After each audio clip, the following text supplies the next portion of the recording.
Greetings. This is the one you've known as Jesus the Christ. The word awakening is used by many people in many different ways, but I'm going to use it in a specific way and in the same way most non-dual teachers use it. Those on the spiritual path often use this word very broadly to mean a realization, a shift in understanding, or a spiritual experience. Awakening, as I'm using it, points to a permanent shift in identity, the most momentous shift on the spiritual path, after which nothing is quite the same. This shift in identity is what the spiritual path has been leading up to prior to this shift and the purpose of the spiritual path. However, this shift, as momentous as it is, merely begins what I will call the process of enlightenment, which is a lengthy unfolding and deepening of what occurred at awakening until the final point in all of your human incarnations, enlightenment. Enlightenment, as I'm using it here, is the end point of the spiritual journey and the completion of one's karma. This means the soul will no longer need to reincarnate on earth or somewhere like it, unless the soul chooses to return to serve, as star people do. There is actually no process of enlightenment. It is either your last lifetime or not. But talking about this journey from awakening to enlightenment as a process is useful and quite accurate. It's a process in which the subtle energy body clears and holds increasingly more light. As you proceed from awakening to enlightenment, your subtle body literally becomes more full of light. This is also true as you proceed from Kundalini awakening to awakening. This light is the light and love of the Creator. It's difficult to say much more than that or use any other words, since your language really doesn't have the words for this. Fortunately, etheric light is just a more subtle version of what you know as light, so this is something most can envision. You are light beings, beings of light. Your body is not actually solid, but composed of more space than matter. In this space is energy, light. As you evolve spiritually, the dense areas in your etheric body, which reflect wounds and misunderstandings, are healed and replaced by light. Bringing light to the congealed energy in your etheric body is how you're healed and become more light-filled. Your true nature is light and love. Light and love are actually the same thing. Energy is the substratum of life, and this energy is love. It could also be said to be light. Love and light are words for the same thing, but these words evoke different experiences within you. Light helps you see or visualize this energy, and love helps you feel the true nature of this energy. This process of becoming increasingly more light-filled takes many lifetimes. The result is a gradual raising of your vibration as you evolve. Your wounds and misunderstandings cause your etheric body to be denser and make it more difficult to experience your divine nature and expanded states of consciousness. As you lighten up and heal, you're more able to experience your divine nature and expanded states of consciousness. That's the reward of doing the healing work that's required on the path. When sufficient healing has been accomplished and the Kundalini is raised to the upper chakras, you begin to experience presence or your divine self more frequently and for longer periods of time, and spend less time being caught up in thoughts about yourself. Most people experience an increasing capacity to be present and in the flow for some time before the shift that I'm calling awakening can occur. Before they awaken, most have to learn to be present by meditating or doing other spiritual practices. Such practices lay the groundwork and set the stage for awakening. Those who haven't established a foundation in presence might have an awakening, but that awakened state may not stick or stabilize, and the person will return to egoic consciousness at some point, after hours, days, weeks, or months. Or if the awakening does stick, the awakened person may not be well integrated or embodied. Those who awaken who are not integrated or embodied may still behave egoically while experiencing themselves as beyond the ego. They may no longer be identified with the false self, but the conditioned patterns or unhealed wounds of the false self still drive their behavior toward others. They feel free of the false self and detached from the egoic mind, but they're still acting out their conditioning without the sense that they're the one doing this.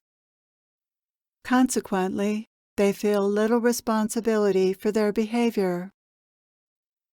In their behavior, those who are awakened but not integrated are not that different from those who haven't awakened, except that they're free of the usual struggle and suffering around their conditioning and behavior because they feel no connection with it.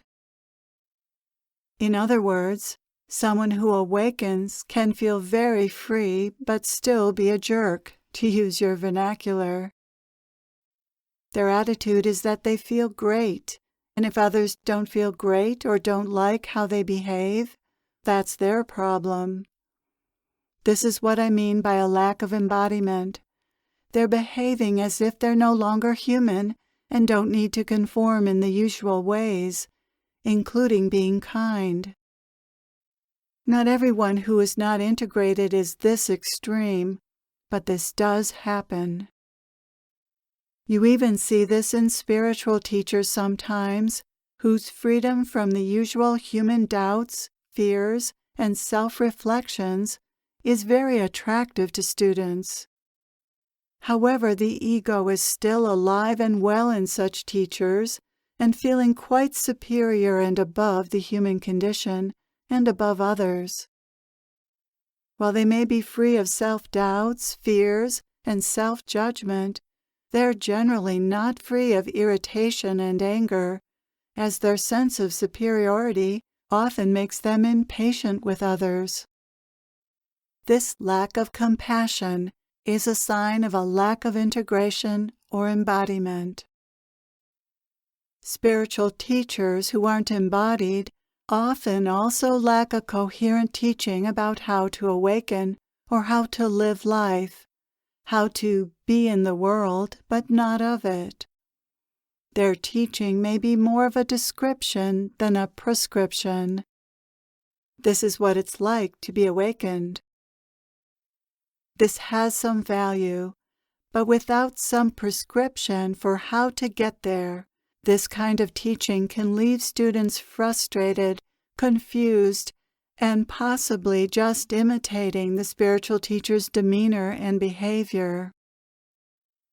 Nevertheless, such teachers may very well transmit an energy that uplifts students to a higher state of consciousness in their presence and with some lasting effects. Because of their transmission and sense of freedom, unintegrated spiritual teachers can become quite popular and successful.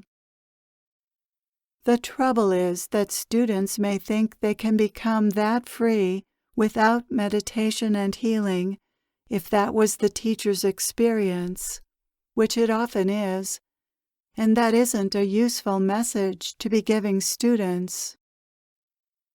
Another possibility is that someone might be able to awaken and stay awake and be fairly well integrated without a foundation in meditation or presence, because he or she didn't have a great deal of negative conditioning to start with. If you awaken and you've already done a lot of healing, or little healing was needed, then you might awaken rather easily and remain awake. This is the case with some star people. They awaken and are already clear enough to remain awake without falling back to sleep. Star people, because they're spiritually advanced, incarnate without any karma and often have an especially strong connection to higher forces who've been close to them since childhood. Many star people were born with psychic gifts or acquire them later and have a natural ability to connect with other dimensional beings. Because star people simply know they belong to another dimension and sense this dimension, they need no convincing that God or non-physical helpers exist. This is a great advantage for them in regaining their original level of consciousness. They already believe in grace and are being guided by it, whether they're very aware of that or not, which they usually are. When star people choose to incarnate, they know they're entering a vibrationally dense environment and that they'll inevitably lose the state of consciousness they're accustomed to. Some realize how difficult it will be to regain this state of consciousness because they've done this before, but others don't realize the challenge they've given themselves. Some star people get lost in the density of this planet and are unable to regain their light, but most do awaken to their true nature eventually. They lose their light in infancy, childhood, or in their teenage years, when fitting in becomes especially important. Then they awaken in young adulthood, or possibly not for decades. When they awaken and how difficult this is depends on a number of things and isn't easy to predict. Today, awakening is easier than ever for star people because many others have awakened before them. Because awakening is not as rare as it used to be, star people who find their way to teachings that relate to awakening, to non-dual teachings for instance, may awaken quite quickly and without a lot of meditation or other practices. Others will need some meditation and spiritual practices. In any event, awakening for a star person is much easier than for a non-star person, who will undoubtedly have to lay the groundwork for awakening through meditation and healing. How much meditation and healing are needed is individual and depends on the level of one's kundalini at birth, where it's currently located, and other factors. For most people, awakening happens at a particular moment in time. It's as if you shed your false self and are left with what remains. For most, what remains will include some conditioning, but not nearly enough to prevent them from feeling free, liberated, and quite different in their skin. The remaining conditioning will have to be worked out and will be worked out after awakening. But seeing through and unraveling this conditioning will be much easier than before awakening. Besides these remnants of conditioning, what you're left with after awakening is consciousness, a sense of yourself as being aware and conscious. After awakening, it's apparent to you that who you are is the conscious, aware presence you've experienced whenever you were present in your body and senses in the here and now. Before awakening, you experienced presence, and now you know yourself as presence. Before awakening, there was a you that experienced presence, and now there is no you, only presence. Your identity shifted over to presence from the false self. You stopped being the false self and realized yourself as presence. This is a remarkable and freeing experience. Awakening is often accompanied by an expanded state of consciousness that lasts for some time afterwards, possibly even for months, but more often days, after which you settle into a more down-to-earth place as you adjust to your new sense of self. For many, the voice in their head goes silent for a time, and they feel a sense of unity with life. It's difficult to say what is typical after awakening, because there isn't a typical experience, except to say that the overall experience is one of freedom, ease, and a certain elation that goes with that. This freedom and ease remain for the most part after awakening and become one's default state instead of the egoic state of consciousness. The result of awakening is that the voice in your head is experienced as something other than your own voice and is felt to be in the background and not of much interest.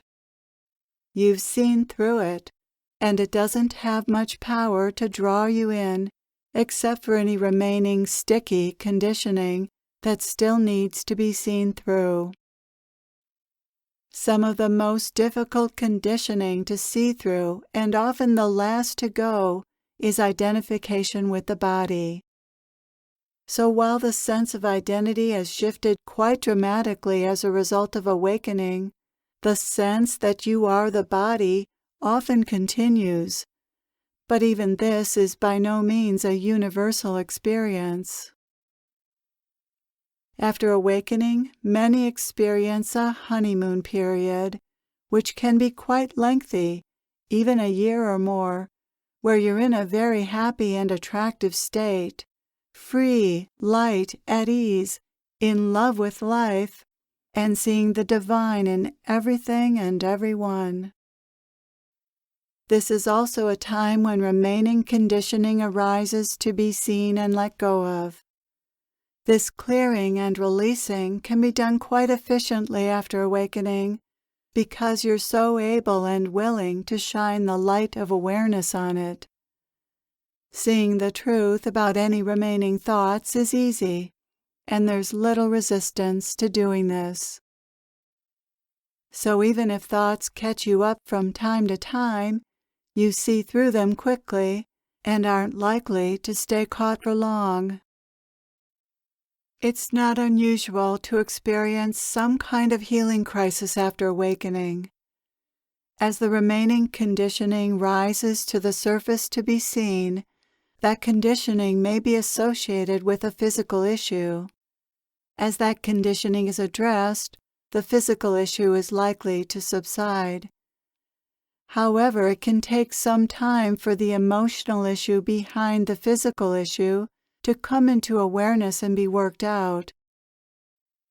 Whatever you experience after awakening, as before awakening, is the right experience, and you can trust that it's all part of a meaningful process for your soul. It's not that all your problems are solved after awakening, or that you never get sick again, but you don't see things as problems anymore. When you stop believing the voice in your head, you stop having the sense that you have a problem. Without the mind telling you something is a problem, then whatever you're experiencing is just what you're experiencing. Whatever is happening is just life happening. As a result, after awakening, you suffer very little. Life gets easier after awakening for two reasons. You're no longer creating negative feelings and the difficulties and suffering that go with them, and you don't see whatever life is bringing you as a problem. Before awakening, you felt victimized by life, and now you see that was a story told by your mind. There's just life unfolding for all the reasons it unfolds, people's choices and divine will, and it can be no other way.